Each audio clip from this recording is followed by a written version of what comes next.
Good morning, New Eden! Today is June 25th, 2023, and this is the Federation Frontline Report. I'm your host, Frozen Fallout. My co-hosts are Samson and Night Flyer.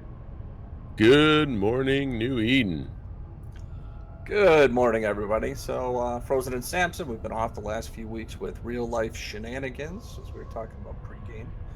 But I know we've all been active in-game a whole lot, and a whole lot Oh has yeah, murder. happened. Wouldn't you say, Murder. Frozen?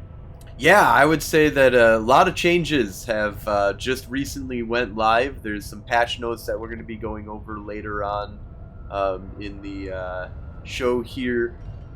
There's a big change up that's happening on the map, actually, of the Galente Caldari Warzone here. There's, Golden Age stories. I believe we were able to announce last time that we were on. Maybe not though. I'm trying to starting the down. But we're in the network now, and working I think as mercenaries. We had Alec on. Yeah, when we had Alec on, I think was Yeah. we definitely talked about how we were in the network now. But yeah, and Lancers are in the game now. Very soon they will be technically able to be in the game because it takes a long time to build them. That's the Lancer Dreadnought. Yes. Yep. So that's going to change trade possibly. Jump freighters are going to be much more terrified about jumping to a low sec to high sec gate, which they have to do in order to get into high sec, and all of the close ones to Jitta are going to be. Oh, because they're so big, they would take the full brunt of one of those, wouldn't they? Yep. So we'll see if there's how viable it actually is once Lancers are out there. But once they're out there, that might drastically change the trade game, and jump freighters may no longer be a very good ship choice. Now I heard they also got cheaper. I think they're I just have 2 days left, and I'll have Jump Freighters 5 on my alt. Why you do this? Yeah, we'll see. We'll see how it goes, how feasible it is. People are saying that it'll be really easy to just jump in a dreadnought, line it up, and shoot the Lancer, and it should kill. I think you have to have more than one. I think that there's enough EHP that actually it survives one of them, but two or three doesn't. If you have the ability to drop one, three. Ganking with dreadnoughts. Well, I don't. That lance weapon though, that you don't actually have to lock onto a target, right? You can just shoot it off in a direction, and so it's so you just also at the gate of that are causing that everyone's worried about because you can't dock or jump. Effects of it, yeah, you can't dock or jump. So once you're hit with it, and especially if you're in like an obelisk or something, you're not going anywhere. At least fast. You are going to sit there, and if there's anything else on. Yeah, because how long can't you jump for? Like 1 minute? Yeah, it's like 60 seconds, I think. So. Yeah, if you have enough damage, you can keep somebody there. Yeah, Reddit has been very concerned about it, and we'll see what actually comes of how often these gates are actually going to be played. But I would say, for the next month or so, if you're a jump freighter, be aware that at least keep your eye out for things that are news about what's going on with this, because I would be very careful about where you jump in, and then things will kind of stabilize and we'll understand the landscape. I think in a month or so is when we'll really have a good idea of how often these are used. Yeah, I've been trying to think how I could use it tactically in the faction warfare space. I mean, other than the fact it's a large ship that you can use in low sec. Yeah, I mean, I guess we don't really use dreads all that much anyway. Dreads are carriers, but they do pop up, from time to time. So. Well, I'm sure that there's new missions that you can, use these on as mercenaries. We might get asked to, hold down a gate or something like that. Yeah, we're doing a lot of, we're being asked to do a lot more structured defense and structured attacks. So I know there's the contracts that we're getting a lot now. So they could come in handy that we're not using carriers or Lashaks for. So, although the price difference between one of these new dreads and a Lashak, my one bill Lashak might be a little more cost effective. Yeah, maybe. We'll have to see how these things shake out over the coming months. I think that I've been coming for a little while still. So. I'm interested to see what the price will be on them. I mean, the first ones, of course, are going to be ludicrous. If you wanted to get one in the first month, I'm guessing is going to be, unbelievably ludicrous prices. But I'm wondering because the prices on all the capital ships have gone down. That's another thing that will be, we'll see inside the patch notes that we're going to be reviewing. But there are. It looks like dreads should be coming down by a fairly large amount. PI is being doubled the amount of space, or halved the amount of space that it takes to carry PI or something like that, I think. And so all of this is contributing to the idea that it'll be a lot easier to build capitals moving forward, which is really cool. Yeah, that having a size, I think that I've kind of noticed that today. Sundays before shift is usually, or before the stream is usually when I start doing my PI every 2 weeks, and usually about 2 weeks the things are full, so I gotta have somebody go out and pick them all up. And today I log in and none of my launch pads are full, so I'm like, okay, this would be cool if I only have to do it once a month. Oh, the amount of so it's the size of what it can hold. Mm-hmm.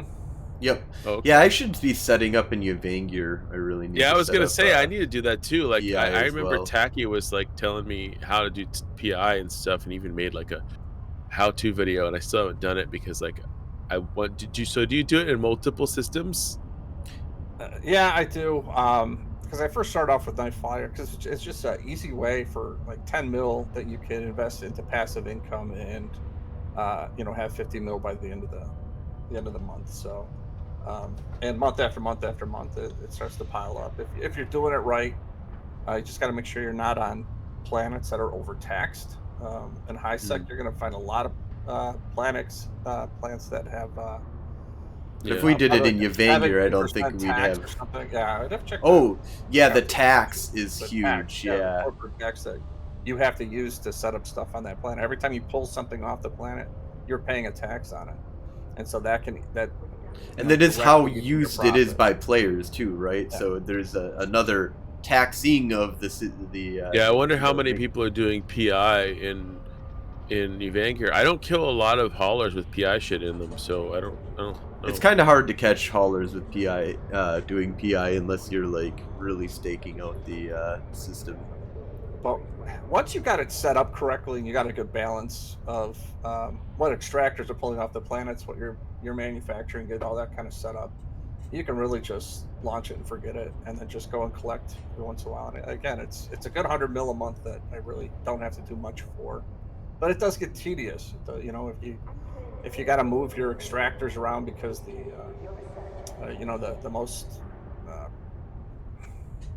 it's areas have moved on, you gotta move your stuff around. So again, I can see why people don't do it. Like I said, it's just tedious, but again, it's something I can have a stream on in the background that I can listen to and just kind of putz around with it. You can all do it from a station. You don't have to actually be in space to do it. So yeah, that is a nice thing. Is that you just got to go there to pick it up is the only thing. So you got to do a little bit of hauling. Mm-hmm.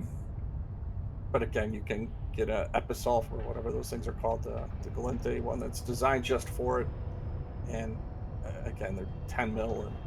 And if I lose it, okay, that sucks, but whatever. Yeah. Easily replaced. Oh, so some of the things that we were just checking out that I kind of want to talk about, will kind of be in the patch notes, but I want to talk about it a little bit here, is the new corporate opportunities, which are kind of really cool.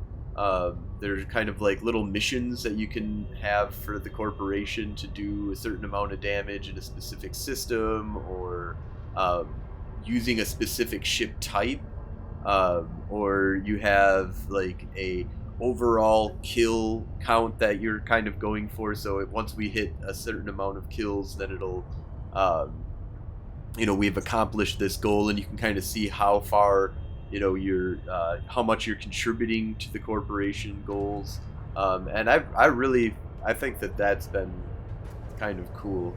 I was just looking it over, and there's stuff for Tested it by transporting. we tested it while we was gate camping. We shot each other to see if it tracked the damage that we set up. It Yeah. was, and it does, like, immediately shows, like, the damage that we each did. Yeah, I like that, and I think that I'm gonna check to see, but we'll have to see when we get our first kill after having set up we got like 1 or 2 I got kills you. just before Mhm. getting the opportunities going. But I want to see what happens with a kill that if you're not the one who received the kill mail, does that count as destroying a capsuleer, or do you have to be the one to receive a kill mail, which has always been kind of the annoying part Yeah, about well, some of the I would things. say, yeah, that's interesting, but and then and hopefully it's not bugged or anything because it shouldn't stack, right? If 5 of us were on destroy a capsuleer, that shouldn't count for 5, that should count Yeah, for 1. that'll be interesting to see how it calculates that as well. It's all Um, stuff we can test though, because we just now started using it. yeah, but now we have some campaigns up for our corporation. We're gonna have a bunch more. We're gonna be making a lot of different changes to Golden Age stories now that we're part of the network. So now that we're part of an awesome, crazy mercenary organization, we're gonna be doing a lot of propaganda for Noir and for the network. We want to get And, out there. Yep. padding of your kill boards. Yeah, padding your guys' kill boards with a bunch of our Gwen and freelance Frozen are work that we padding your kill do. boards, in between contracts. We've been going on a lot of Spectre fleets lately, and yeah, Yeah. that's an easy way to just have a lot of Mainly kills because they're that just just pour into your kill board without a they're problem. always at a certain time that's always available to me. Like there's at least 2 or 3 days a week that I'm able to participate in them. I'm really anxious to get in on an actual op though. They've always been I've always been like I'm asleep or I'm eating dinner or I'm not at home. Yeah, that's always been the problem with contract work too. Is a lot of times things are set up at specific times, um, Yeah. and like I said, we just had we're doing some defense ops, and of course they're both like right when I'm in the middle of like my work day. So I'm like, Yeah, that's what I saw too. I can't was go home. I like, can't call in sick. yep. It's Unfortunately. Yeah. like, dang it! I'm yeah. If Yeah. anything happens, that's the other thing too is that like my weekdays are kind of hurt, or hit with like things to do Monday, Tuesday, Wednesday, Thursday. Wednesdays are one of the only days that's like I during the weekday that I play Eve, um, and the other days I play other games that I have like the weekly Yeah. Stellaris game that happens. So Yeah, as those soon as don't I get off exist, of work, I Frozen. have like a different. Those aren't things. Those This is aren't real. This is Eve. Eve Eve, only. Eve is real. Um, But and Alec knows we all have real lives and we all have other stuff that we're engaged in. Oh yeah, So you if can't there's make one every thing. contract, but try to make the ones that you can get to. yeah. Yeah, well, And I mean, that's why I before can we try to even spread like them out enough right times. before we joined, we had time to participate actually in something, but we weren't even in like we weren't in the network. But he was like, just take We us do did this do. thing, and I was like, sure. And we got some fun kills with that. But if I didn't have to log out, I wouldn't have gotten killed. But yeah, and I think that's pretty cool too. Is like I don't feel like it doesn't the pressure isn't like um Do this, stressful. or you're getting kicked the fuck out if you don't come to this. Yeah, like I mean, Now, I and we're mean, seeing. it used to be like that years ago, and just I think as we all kind of mature with this game, realize you can't play a game, you can't make it a second job. If you do, people are just going to quit on you. And so, Yeah. yeah, it's kind of softened up. I mean, if you blatantly do something stupid, if you take your brand new Lancer Dread and you jump into, I don't know, Thera, Tama. you don't have a scout or something, Thera. and you lose it, then, well, we've had people do that. You have your blinked out battleship and you jump into Thera and you don't have a scout and you get, camped and killed. You're being stupid. Don't do that, especially because we're on contract, because we track that stuff. We're tracking our wins and losses, Mm-hmm. because that's how we Yeah, kinda yeah, gauge I what could we're see doing. that. So, Yeah, I could see that. that's a direct hit of a major loss when we're not And even we're making it. we're experienced, so we don't really like gotta have it I think I have 2 full pages of green on my killboard right now. I haven't lost a ship in a little while. I mean, I got my ass kicked last night. I was on Hey Dealers. Not only did Nightflyer lose, guys, Mango lost Oh, I saw her that, yeah. nemesis. I'm like, God, this pilot and a Kiki, what they owned me. I could not get away Kikis from are dangerous, yeah. right. They're Oh, but if I they know tried everything.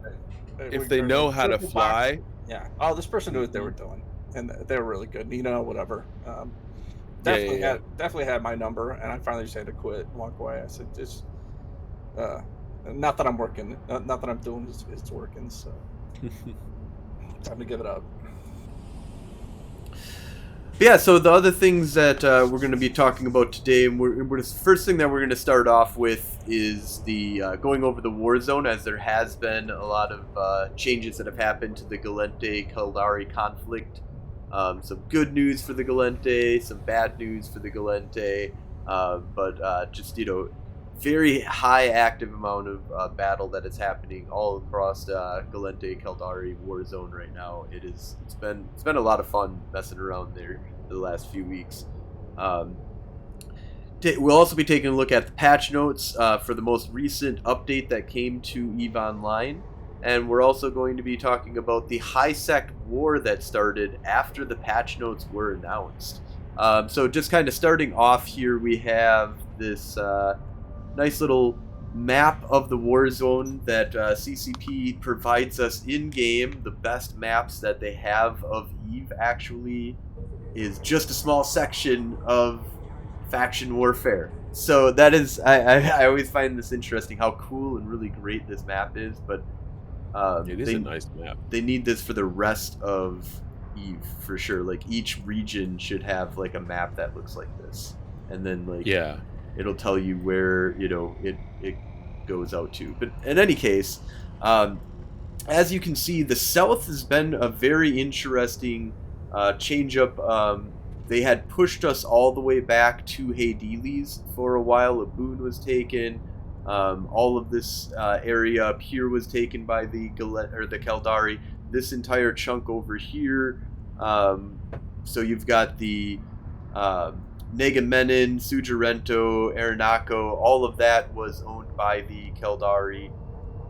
The Caldari also owned like Vivalier, OICX, and they had pushed us all the way back to like Albanal in this area over here.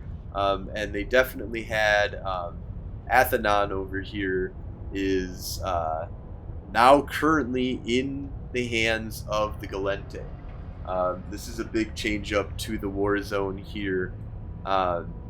So this is their gate that they have from high sec to low sec. That there's this special gate for like just a few jumps from Jidda. So the Galente owning this means that they can't use that gate anymore. So I'm interested to see how much of a I know there's efforts and fights that are happening in the north. Sedition is primarily leading up that with a lot of other groups in the Galente. But there is really strong pushes that have been happening up here. The Caldari, though, have also lost Suggerento, which is a pretty important hub system. However, they do have it as a front line right now, so they can still dock in it, so it's not a huge problem for them at this point. But their Talon front has been really strong. I've been seeing that, some of the more powerful northern or southern kind of corps that there are that hang out by Hades and stuff have been really pushing up in the Suggerento area and have had pretty good coverage of holding these systems down. Oh, there's a battlefield going on right now. Yeah, right in Follette. I'm like, we should probably be there. I want to give a shout out to the guys up in Sedition for getting back Villarreal, because we had lost that, and when that happened, that's where my Lashak was that whole time. I had it up there on a contract and didn't move it, and when they lost the system, we joined Faction Warfare. I couldn't get it out of the station. I don't have another pilot that can fly it, so it literally sat there until we got it in a frontline system again. So thank you guys for helping me get 1.2 bill a shack out of that system. Someplace I can actually have access to it when we need it for contracts. So Yeah, Vivalier used to be a really popular Galente stronghold, and has definitely dwindled from the years of past. Everybody's kind of pushed back. You know, Albanal is now a system that you can't get kicked out of, no matter, even if the Galente or the Keldari own it and every system around it. You won't get kicked out of that system. Systems like that have become much more desirable to live out of, because you can't be forced out. Your structures can't stop you from docking, no matter who owns the system. But it is nice to see the Galente really pushing back. However, we do have a problem in the south here. So Murathan, Indrigal, Melmanuel, that is now underneath the control of the Keldari. yeah, we just lost Memoral last night, or Yep. but Integral, we're gonna take Integral back either tonight or tomorrow. So. Yeah, Integral is really close. So yeah, let's take a look at some of the systems here. So we've got like Integral is at 80 or 95.7%. So not quite there yet. Today, tomorrow might make it fall, but once it gets to this level of contested, things can really heat up with the fighting over plexes. This is a good time to be hitting up this system, because the Keldari will get really good reward for plexing in this system, for deplexing in this system now. So it's much more likely that they'll want to come to that system to do deplexing to hold that back. Hades was at like 98, or I think it was vulnerable actually. Oh yeah. I think it was like 98.5% or something. Yeah, it was really bad for a while there, but we have pushed that back to a 78.2% contested. Looks like we have a little bit of advantage as well in the system finally.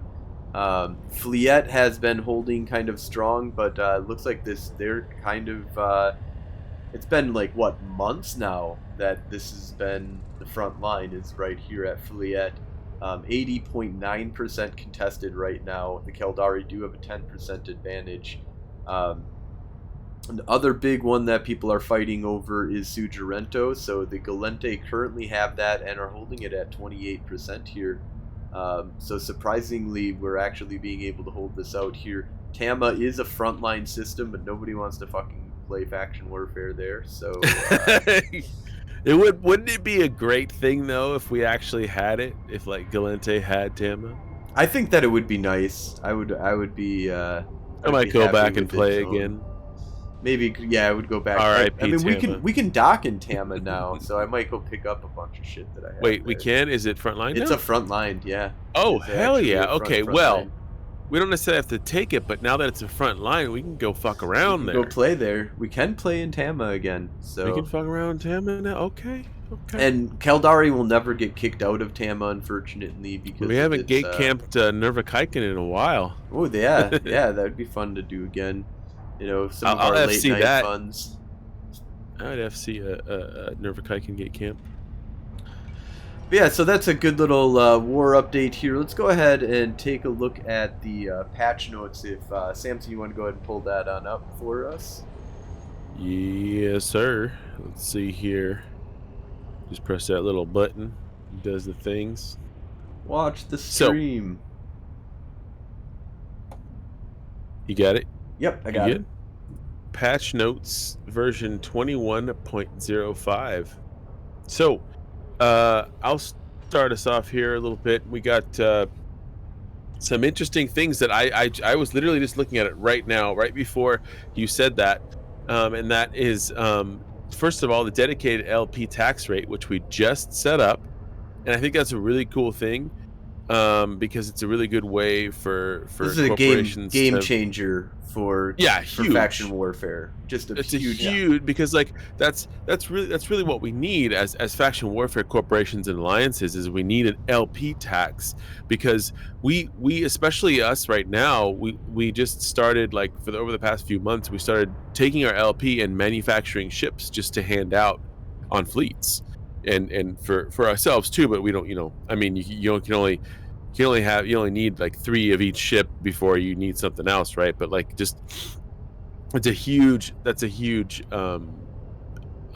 thing for us, and hopefully it will work out really well. And we definitely want to put that on our on your faction warfare corporations, and also Evermark's corporation donations. This one I'm a little interested in. I'm not quite sure if I understand it. It says added the ability for corporations with alliances to donate corporation Evermarks to an executive corporation of the alliance. Oh, okay. So it's just the ability to take your Evermarks from your corporation and donate it to the alliance. And my Um, understanding too is that if you the way that the corporation gets their LP, the reason why they wanted to set this up, or I don't know, there's some implementation with this that is a little bit rough, and there's some problems with it well, because there's some corporations can't donate, but or no, yeah, so okay, the corporation is the one who donates this. Um, but okay, so this is what allows them to actually, the executor corp is the one that for the alliance that does all the skins for all of their stuff if it's alliance based. But every time that you get Evermarks for an individual, that also goes to your the same amount goes to your corporation as well, from my understanding. oh, okay. I didn't know that. That's a big thing in the mechanic that I for the Evermarks thing for me. I didn't seem like it was very well explained. Other than that, I knew that I could get Evermarks and I could get our corporate or alliance logo on my ship, which is freaking awesome, right? Yeah, that's But yeah, so the corporate and I guess alliance Evermarks are for buying the skins then. But they're releasing it as a 30-day timer that's on it, so you got to re-up every 30 days. This is like, so they're like 30-day skins then. yeah, and this is how they're going to force people to have to do Evermarks all the time. Like, Yeah, so if you want to have huge this Evermark specific skin, well, yeah. yeah, because part of the problem became with like the large corporations. Let's just throw goons at it because goons. They've got a holding company that holds all this stuff. So what happens when this person, according to I think it was Rampage, said something like they've already got like 200 million whatever Evermarks, and there's only so many skins and stuff you can buy, and so as players keep collecting the stuff for the corpse, then what else can the corp buy? It's like we've already bought everything, we don't need anything else. So kind of having this timer helps them continually burn through their Evermarks until more of these husbandry things can be put into the It game. makes sense, especially considering that we as our corporate alliance and stuff we haven't used any of the corporate Evermarks. well, we had nothing you could spend them on. Yeah, corporate exactly. Evermarks can't be spent on anything. But this is a reason why to do Evermarks, even if you're not getting it for your personal gain. So yeah, there is some interesting kind of stuff with it, but yeah, they don't want people selling them or giving them away. Like right. Once your corp earns them, supposed to earn them. The idea is that it's not a money thing that you can make money on. But the problem comes like if Golden Age Stories has all the Evermarks, then what about the network? Where does the network get there? Because they're the ones that own all the structures. We don't own a structure. We use it's all theirs. So they've got none and we've got them all. So until they kind of work that out. Mm-hmm. Well, that's the donation that you can do. I can give to the Alliance Executor Corp, and so then the Executor Corp is the one that is able to do all the Alliance stuff for skins and stuff like that. Yeah. So, but the Skinner, I've watched people kind of play with it. Now they've got like, I don't know, 180 different skins with dozens of combinations you can make for each one. There's layerings of colors that you can put on your stations. And need to ask if I can make the station on Charmgate pink. Yeah, for Gwen. Oh, that's just it. Yeah, you can make everything pink and give it. I need to ask. Highlight. I need to ask Hungry because that's their station. I don't even know why they put it up. I don't care because it's freaking amazing. It's on the gate that I camp 24/7. So it's a beautiful thing. Thank you, Hungry, for that, Shawnee. Yeah. Thank you. No, for we that structure. greatly appreciate. So the next thing that we have here in the patch notes is the home front operations. There is a bunch of bitching on Reddit about this. Oh my So, god, like so much would you bitching. like me to go through all of them since there's a lot of bitching? No, Okay. no, let's just talk about the bitching. Oh, So okay. We'll just talk about the bitching. You guys can read with a loop or a microscope or something. You can read all that shit right there on the screen. here, let me boost this up here actually too. Well, first, have you guys done any of this stuff? Have you like looked at any of these sites that they've got? No. I have not. Gwendol Right. PVE. I've heard, Yeah. I've seen some things on Reddit that's talking about it. Basically, it's you take 5 augers into the site, and you're trying Yeah. to cap up a dread. Is that correct? It depends. That's one of them. One of them is you're trying to save a ship. The other one you're trying to kill a bunch of rats. There's ones for explo. But the idea is that you have to have 3 to 5 players, usually in cruiser size ships, if you're gonna do any of these things. Because that's what I heard, and I'm like, all right, well, I don't know. Let me see if I can take a thrasher in and how long So that lasts. So, multi-boxing. yeah. So you either have to multi-box, but I think it's a way for newer players to get into small fleets, and I think it's really a kind of an interesting way to build up that small gang, um, part of the game where either you're gonna have to That's multi-box or nice. you're gonna have to find 4 friends to help you through these things. So I think they could be interesting. I would like to give them a try at some point, but um, Yeah, I mean, the times that I have tried any of the PVE stuff, it's been with our fleets or something, or with with a fleet that I'm just on. Like, but I just don't solo PVE anything anymore. no, that's I just kind of. I just hunt I just hunt those people. That's solo PVE. Well, it just gets monotonous. I've done PvE a lot, just ways to make money. And when you're by yourself, I mean, every time I'm using a ship I know can easily handle the situation. Like when we had the last thing in May, I had one of my alts run through because I wanted to see what it was all about and see what kind of drops and stuff you could get from it. And it was nice. I mean, I made enough money with him to kind of cover my nut for at least probably 6 months here. So I've got some money to burn now.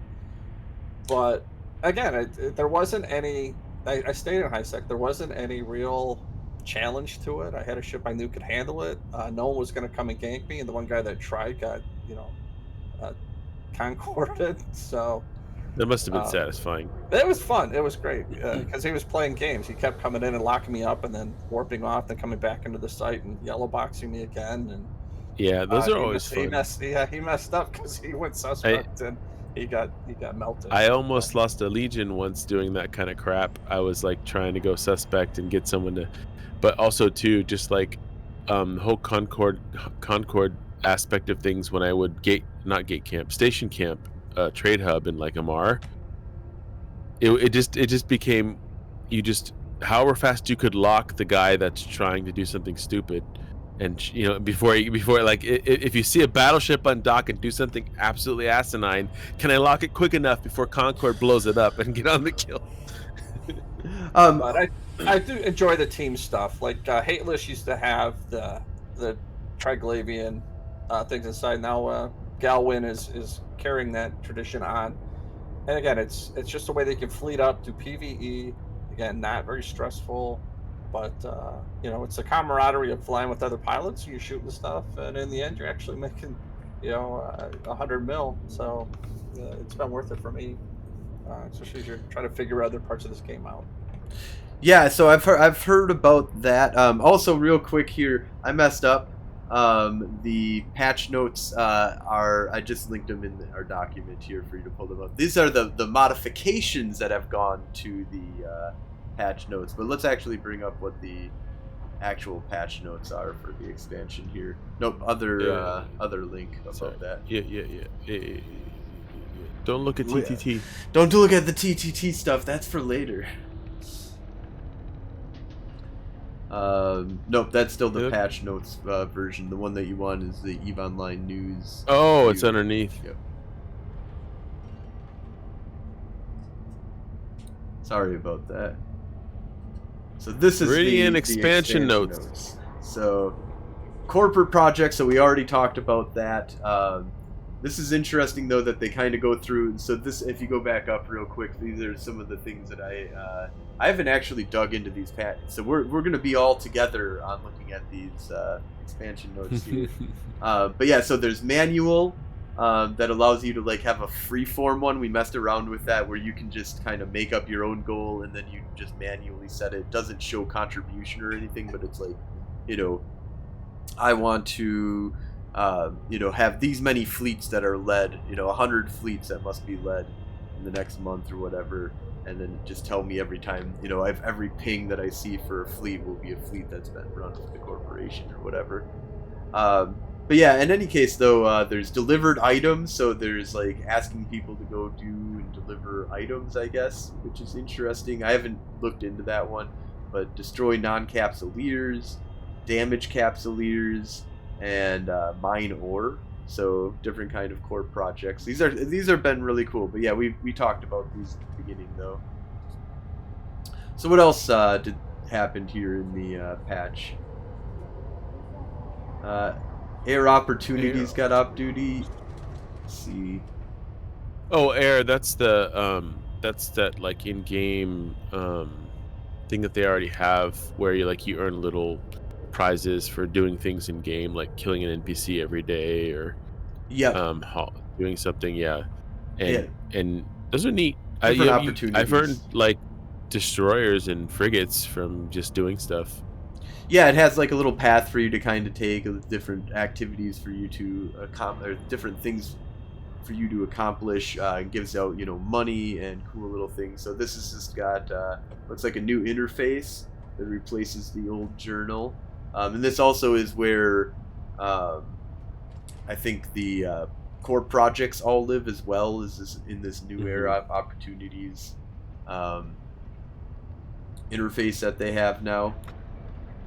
So then, is the reward or whatever for the corporate ones? That's just like to be determined by the corp. Then I guess like there's no like built-in rewards for the corporate opportunities. Correct. Yeah. There is no, and there is like your contribution, but it doesn't, as far as I've been seeing here, it doesn't like give you where everybody else's contribution is, or what would be cool is if they added like payouts. So like you as the corp could say, I put 10 mil or 100 mil in this opportunity, and when it's done, all the contributors just split it, Yeah, based on their percentage. A payout. Yeah, based on their percentage. That would be cool. That would be like super easy to set up. The problem though is that could also be gamed very quickly by players. Yes, true. But players are the ones who are setting it up, so that's it's a possibility. It's a big portion of Eve is confidence, bro. Yeah, that's true. Like, come on. I mean, and some of the old cons are getting, really, really old, and no one falls for them. Well, I guess some new players do, but like nobody else falls for them anymore. So like maybe they need a new one. Right. So let's look at the next thing that we got here, though, is the corporate loyalty points. So we already just talked about the tax here. But yeah, this is going to be a big game changer, I think, for sure. I really like the idea of a corporate tax. We put ours at 5%. Corporate LP tax. Corporate LP tax. But yeah, this is just what allows for things to be actually done at the top level, to be able to hand out all those ships and stuff and have LP or have a ship replacement program for faction warfare.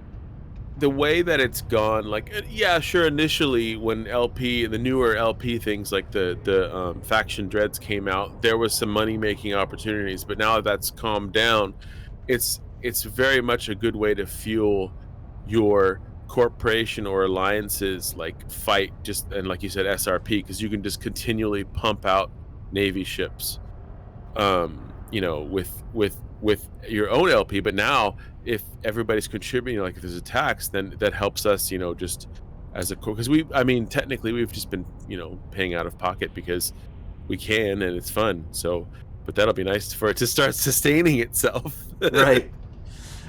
So the next thing was the new skins that they have for all of the. So yeah, let's just take a look at the little video that they have here for that.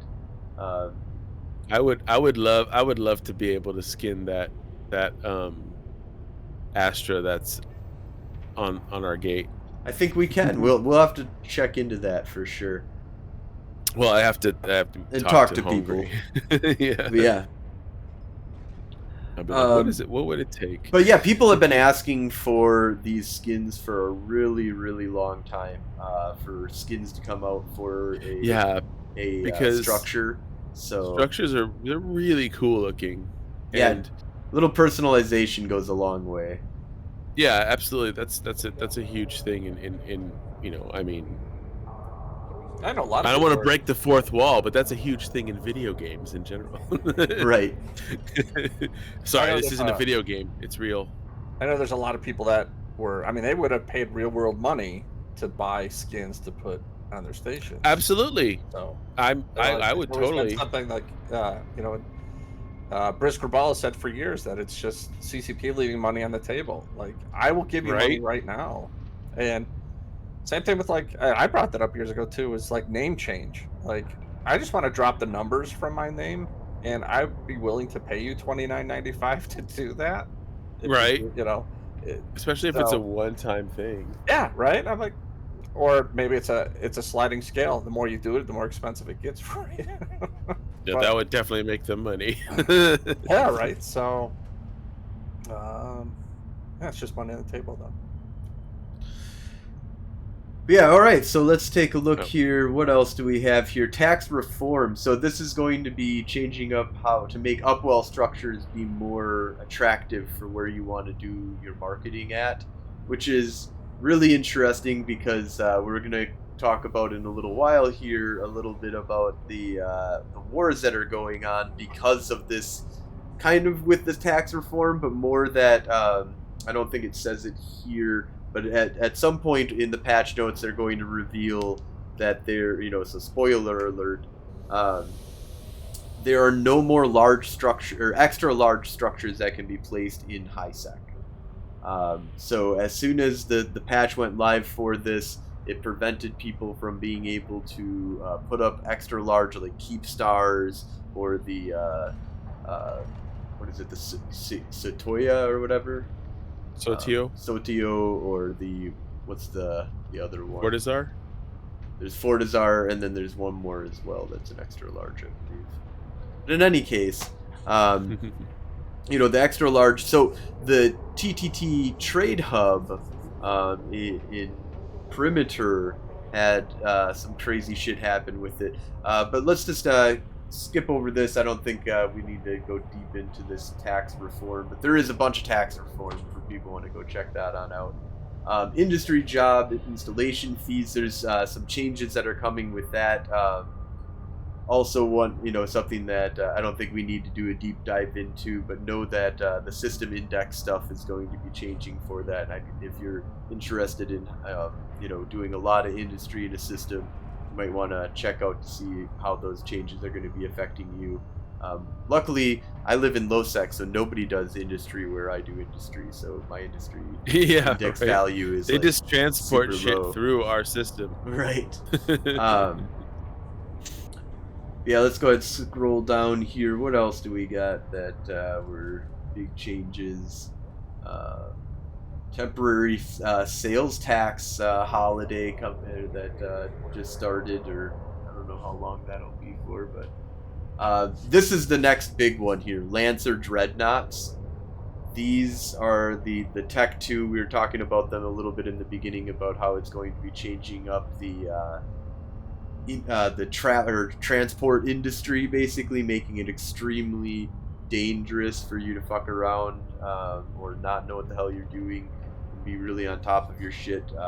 There even people on top of their shit might not be able to make it back into Highsec with these Lancer Dreadnoughts. Basically, what they are Tech 2 Dreadnoughts that also allow you to put a Lancer on them, so a untargeted doomsday device that they get to shoot. So they're basically like mini Titans points. And I believe that they're going to be settling around like 10 billion ISK or something like that, is what I kind of heard for what these So might the be. price of a jump freighter? Yeah, pretty much. And Jump Freighter is coming down as well with the industry changes that they're making. I believe that it won't be 10 billion for a Jump Freighter anymore either. It might be a lot. Yay, I can finally afford a jump freighter for my alt that will get blown up by fucking lancers. Right. Not a really big visual change from any of the other dreadnoughts. A little bit more lights and stuff like that. The Amar one will have torpedoes though instead of lasers for its Ooh. weaponry, which is kind of interesting. The Keldari one will be a hybrid turret instead of a missile launcher platform, which is interesting change up for them. Galente just staying kind of the same, but they also are weaker from what I hear. Overall, they do not really come across as a weapon to be used in massive warfare because they have awesome tanks. These are like really designed as hit and run kind of like little DGs very that you can drop in. tactical dreadnought. Right. These are not going to be the everybody should be in this inside of fleet because they are like I believe the Navy version is much better when it comes to EHP and stuff like that, even with the Tech 2 resists. Because they don't get the assault Tech 2 resists, but they. And then the pirate dreads just have like each their own special bonuses, right? Like. Yeah, well, and the pirate dreads have just the overall. I believe it's a 50% more armor, shield, and hull that you get for being a Navy version of a ship. Oh, the Navy. No, not the pirate. I said the pirate. Oh, the pirate. But yeah, so the pirates, I believe, also get that bonus as well, too. Oh, okay, cool. I'm pretty sure. So faction dreads in general, then. Yeah, faction dreads in general are beefy, badass, things that are a little bit easier to have be a tankable, set them up to be tanked so that they can get out of their siege cycle fast enough. I believe they also lowered the siege cycle or something like that. Or no, that was the Marauder. The Marauder, they increased so this is, the next thing that they're talking about right here. Marauder's got a pretty significant change to them.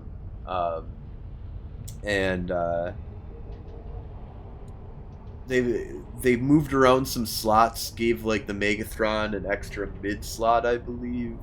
So that kind of helps. You mean the Kronos? The Kronos, yes. Sorry, the Kronos. Bastion Megathron went from class. The Megathron class.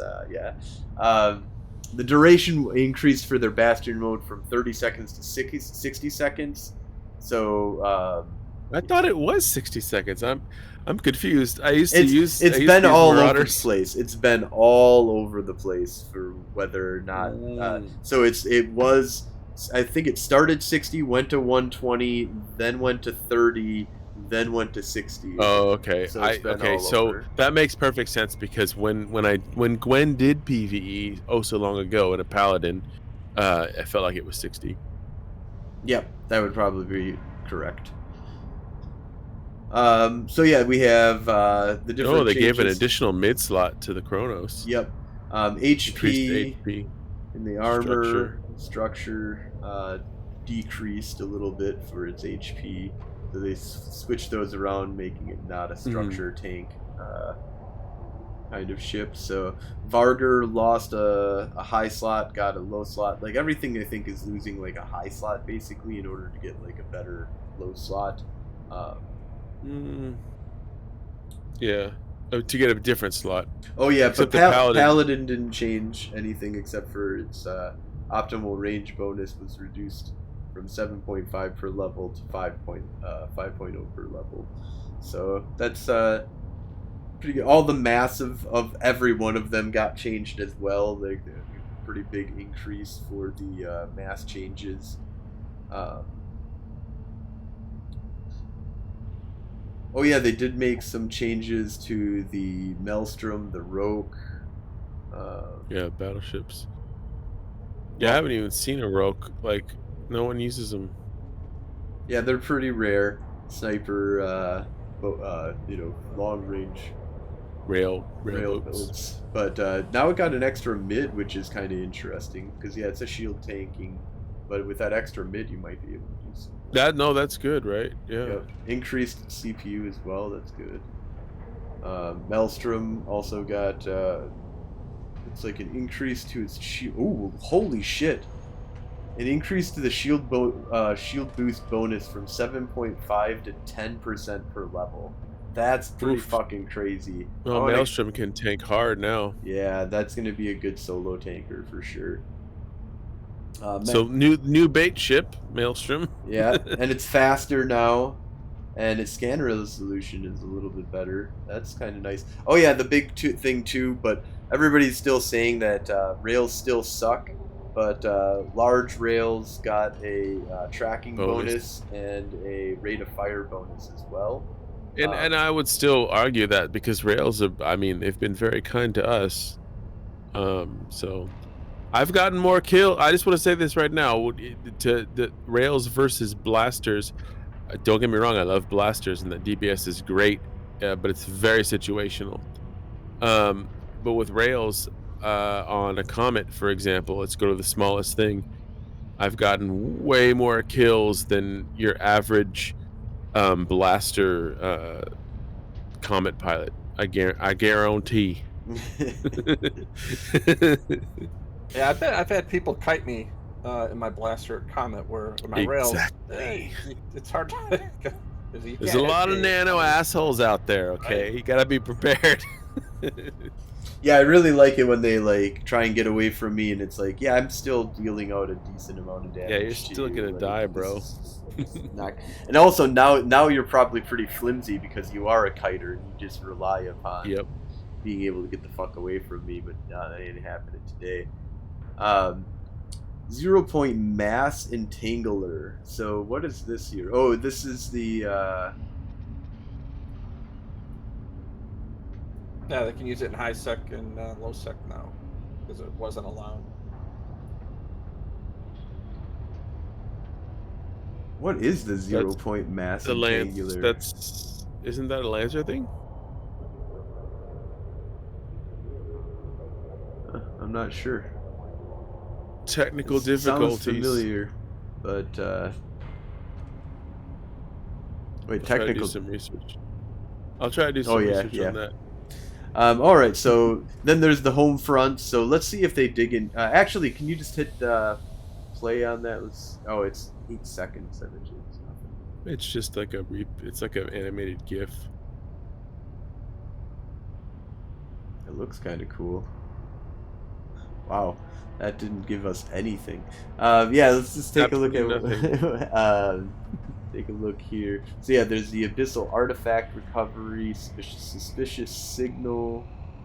So there's ones for scanning. I think there's ones for healing, for fighting. Let's scroll down a little bit more. Dread Assault. The one that I hear about all the time is the Dread Assault. An allied dread was dispatched to eliminate a target. Unfortunately, hostile forces are neutralizing its capacitor and preventing it from firing. Boost I think it's the infinite point. 0 point mass entangler. Oh yeah. The infinite point. Oh, that makes sense. That makes sense. I like that. It's for rolling wormholes. It's for rolling wormholes. I know that as well. Like it does crazy stuff to your. No, you just need 5. When you do that, you just need 5 Megathrons named Rolls Royce. Yep. An enemy. So there's raid. Enemy base has been found containing items your empire would like recover, tackle, destroy any hostile haulers that are attempting to escape. Bring a hauler of your own to aid in retrieving the items from their smoldering wrecks. These are kind of cool. I really like these different kind of weird things that you can kind of do. But people have just been bitching about the idea that, oh, now if I multi-box 5 characters, then I can do these and make a whole bunch. I can make better money than 0.0. But a lot of the times they're like, it's Well, my single character doing an Hey, activity in 0.0 can't make as much as 5 characters doing something in I 0.0 or in Highsec. And I'm like, well, that kind of makes sense.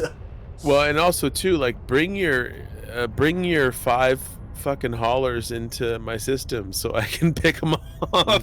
You know what I mean? Like, But I like the what zero mass thing is for rolling wormholes. Okay, so it's something for shrinking wormholes, like shooting them. Sh- no, I it's a You gotta guess, shoot wormhole all. killer. yeah, I guess if you wanted to get rid of wormholes in Highsec, makes sense. But I just want to say I like what CCP is doing with these home front systems and with the air system.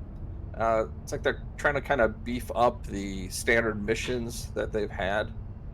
'Cause I think that's one of the big, uh, I think, issues some people have with the sandbox game is when you can do whatever you want, then what are you actually going to do becomes Mm-hmm. the Oh, a question. lot of So people have that issue. Yes, yeah, and absolutely. so if you are a task-driven person, um, then CCP is giving people tasks now. It says here you can do something a little bit more than missions because the missions get stale. You can only run the same 12 missions, over and over and over. And you're just, I mean, again, I've done it and I don't want to do it Yeah, anymore. I So I want new remember. I missions. did it. Give me some new missions to do. And these And are the new so, missions that and these are they've this, come and up. Mhm. Yep. again, it's so the air missions or the air thing gives me things that I can do. Like you said, shoot 5 NPCs or whatever, and or manufacture something. You get these gifts, so it gives me tasks or something that I can do to get a reward. Mhm. And this is kind of the same thing. Only how do we keep people in the game? Is you get them interactive, you get them into a corp, you get them flying with people, and that's what this is. You're gonna get. If I would have had this 3 years ago when I came into the game, it probably would not have taken me quite so long to get into PvP. Yeah, I Because could say I the was same. we're I by could say the myself. same So thing. It did. Like I tried really hard and failed when I first started the game in PvP. yeah, I was just Failed throwing several chips times. away because I had no idea what I was doing. So, Well, but I rage quit a bunch of times. I don't know about throwing ships away. I just started doing other things. I Yeah, kept yeah. doing Explo, which is still something I probably enjoy a lot. The game is doing exploration, but I went over into mining and manufacturing because it was something I knew I could do, and I didn't feel like an idiot getting just spanked all the time. So, but then again, it wasn't until I found a decent corp with some good guys, and then got trained up. But that's what it was all about for me. All right, so the next big thing that they have talking about here is the industry changes to capital ships. So capital ships are a lot cheaper. A bunch of their integrated components that they need are going to be changing from like 10 to 25 needed for the integrity response drones. Different stuff like that. If you want to get like a breakdown of it, I'd suggest going and checking it out.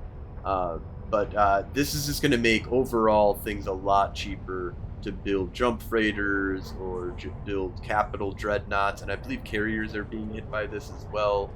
Um, Possibly even Titans and super carriers, but I'm not 100% sure on that. Um, oh yeah, there's the next thing here that we've got is the different changes that they're making to the frigate. So they're just going to have some more lights. They're going to look a little bit cooler. Go ahead and hit that play here. Oh, it's got sound. Oh yeah, the new missiles. The missiles look really cool.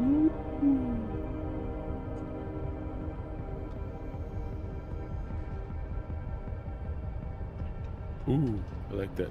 Swipe over. Yeah, so it's just like no new lighting on everything.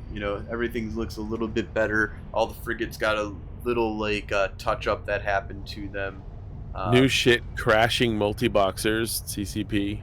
Yeah, yep, new stuff to. I did have, yes, it crashed my shit a couple of times. I said like I'll have two characters logging in, and they're both inside of an upwell structure, and like one of them will just fucking freeze. Like, God damn it, you stupid, ridiculous animations in your upwell structures. No, they look great, but like, yeah, optimize it, please. Yeah, so this is the new graphics kind of setup. Nothing like revolutionary here. New missile impacts are kind of cool. 68 new looks for the frigates. The Marauders have a little bit Gonna play it again while you talk. new changes that kind of come to it. And is that the? I think that's the end of the patch notes, right? Yeah, it is. Yeah, it's the end of the patch notes. So let's talk about the. I'm surprised that in there it maybe they announced it somewhere else, but the Highsec can no longer have. You can't place new structures that are extra large. So the next thing that we're going to talk about is the TTT. So are either of you two familiar with the TTT? I've been there from time to time. Obviously, in short, for people who don't know, so I don't know. Several So, large please. organizations like Goons and Pandemic Horde, and I think Brave, got together and they put this station and perimeter right next to Jita, and they were using it as a trade hub. So it's a non-NPC trade hub. So they were collecting tax on it, so you could sell stuff there a lot cheaper than and not have to pay the taxes that Jita was going to charge you. So that's the primary thing about it. But it's a keep star, and the problem with keep stars is if in Highsec is how do you destroy a keep star in Highsec? Because the ships you need you can't fly. And so it was a self-perpetuating problem, and that was always the question. So, So yeah, extra large structures suck to take down, but it's interesting because as soon as this announcement was made, Asher was one of the first people to come out. So leader of Goon Swarm, that basically stated, we've got showing you here that he said 11 days ago, effective tomorrow, the Imperium is withdrawing from the TTC treaty.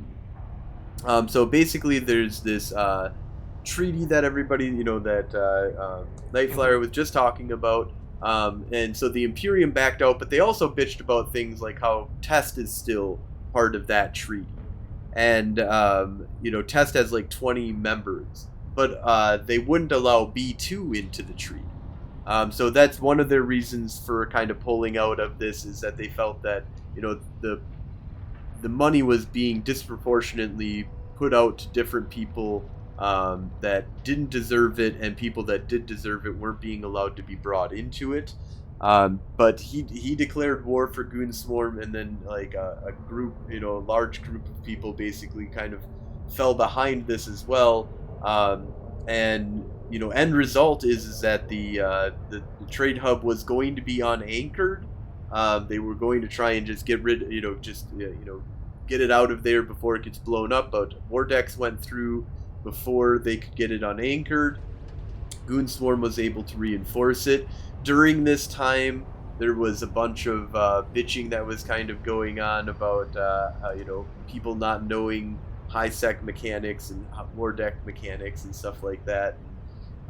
It ended up with one of the large organizations, I believe Villy's group, was just sitting there waiting, watching the Keepstar get destroyed because none of their forces could be brought into the battle in the original first shield timer for it, or was that the armor timer? I think it was the armor timer. But in any case, it's getting blown up, and now I Choose You is also under assault. I don't know if you guys have any of your stuff in I Choose You.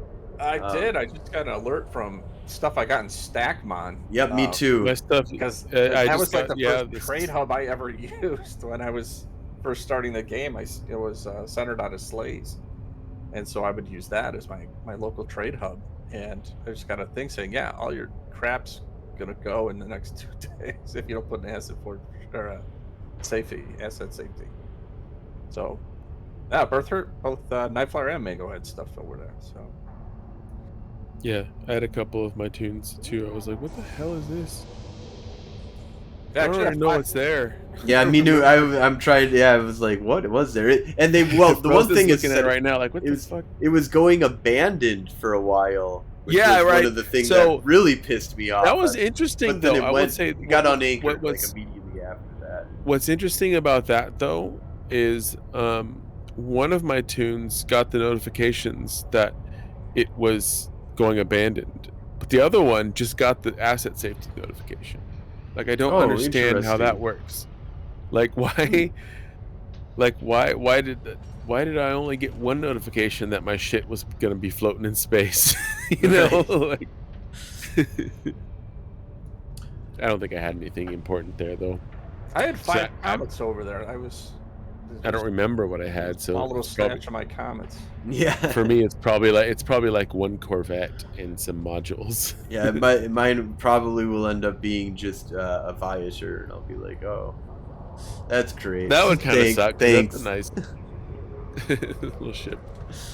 Well, no, I mean like the or not Vi or the whatever the newbie ship that Oh, the Corvette. the that you- Corvette, yeah. Not a Yeah, 'cause not a Viator. Viator's Not a the fucking Viator would be kind of nice, blockade but runner. yeah, I'd be fine with that dropping. Um, Velator. Velator, that's what I meant. That's what the word you're talking about. Yeah. But yeah, so yeah, so just kind of another warning to people because people are bitching about their implants getting blown up, their shit getting put into asset safety, all Someone lose their the implants. people were You're gonna losing cry. like 5 billion isk implants that were like but so Yeah, I mean, I would didn't have argue any I wish problem. we could blow them up instead of them being lost. Yeah, no, exactly. Those were just missed opportunities. Yeah, for smart bombs. But this is kind of a reminder to everybody that's listening: is get your shit. If you don't put important shit into player structures. Put beachheads. Like the yeah, stuff like that you're gonna take out forward on fleet. operating, like Right. If you have a few of your ships that you have multiples of. or if you log in every day, it's usually not an issue, because you can kind of see what, is coming and you can get your shit out before it gets to the point that you can't get it out any longer. It reminds me, I need to move all that pirated loot out of that structure. Right. that I've been putting in there. Right. But yeah, so this is just a reminder to, use NPC stations if you can. But I wouldn't put your life savings inside of a player-owned structure, especially if you're going to be taking a break from the game. If you take a break from the game, like it's possible you'll come back and all your shit will be gone. Yeah, it's possible that it will be gone completely because it can go abandoned, and once it's abandoned, it gets blown up. It just gets dropped into space. It doesn't matter at that point, and weird shit happens in Eve all the time. It's like, well, I'm part of Goon Swarm. That would never happen. I would say that very, very unlikely to happen to like 1DQ or something like that. But it could get taken down at some point in time. It just, shifts happen pretty quickly in Eve sometimes. And it happens all at once, or spy-related weird shit that happens. So just be careful about keeping all of your stuff inside of a player-owned station, especially the high-sec ones, because who fuck knows, man. If you don't know the owner, like if you're part of Goons, you can probably trust Goon structures for the most part. But I always say that the safest place is the NPC station. That's the reason why I live out of NPC stations. I do have a lot of assets spread throughout New Eden in player-owned structures for sure. Same. But, they're combat ships that I want to be able to reship into as quickly as possible, or change my what ship I'm flying when I'm in different situations in different parts of Eve. But our caps are in NPC stations. But yeah, our caps are in NPC stations. Yep. And that's, we have the luxury of living out of low sec, so that kind of helps. We have structure, there are player-owned structures and there are NPC structures for us to have and use, so that's kind of nice. But in any case, I think we are a little bit over our time here, so let's go ahead and wrap this on up. Is there anything that you guys wanted to talk about before we head on out? Just that apparently they're saying the Shadow War is coming to an end because everybody's done their ship casters now. Oh yeah, Finally caught up. we have our shipcaster. I don't know when we will ever use it, but It's an Intaki. right. There's So 5 stations to go. I got a front line right next. I'm in a frontline system. My home AD leases. We're frontline, and I'm gonna go. it's Find also systems to really launch Intaki it. is not close to Dodixie, so it's not really helping that trade hub. So that kind of sucks. Yeah, it's gonna be weird to see if anybody uses shipcasters at all, because so far it seems like a botched implementation. It doesn't. I don't see people giving anything but negative commentary on the shipcasters, and not a single person has been like, "Yeah, this is useful. I would use this." But I do thank all the guys that took time to make that stuff happen, because I did absolutely nothing for that war effort. So Yeah, me neither. thank you guys. Yeah, thanks. I Definitely. tried. I really did. I actually took a day and like, all right, I'm gonna kind of figure this out, do some of the Explo stuff, and I think I camped the no. Caldari one in a Legion for a little while. That was about it. Yeah, and I probably should have looked for a fleet of guys that were involved in it and just learn more about it. But I'm busy. Yeah. All right, well, we'll go ahead and wrap things on up here. Thank you all for watching. If you're interested in joining up with the war effort, go ahead and put an application into Golden Age Stories in-game. And that's GULDAN, Golden Age Stories. You can also watch us live on Twitch every Sunday at 2200 Eve time. That's 5 p.m. Central Time. And if you missed the show live, you can always watch our recording of this on our podcast, the Federation Frontline Report. You can find that on Spotify, iTunes, YouTube, pretty much any podcasting platform out there. There is a video version and an audio version for you on that podcast. Also, check out our website, federationfrontline.com, for more information on our alliance, our podcast, and friends of the show, and check out things about EVE Online. So thank you all for watching once again, and have a great night. Good night, New Eden. Good night, everybody.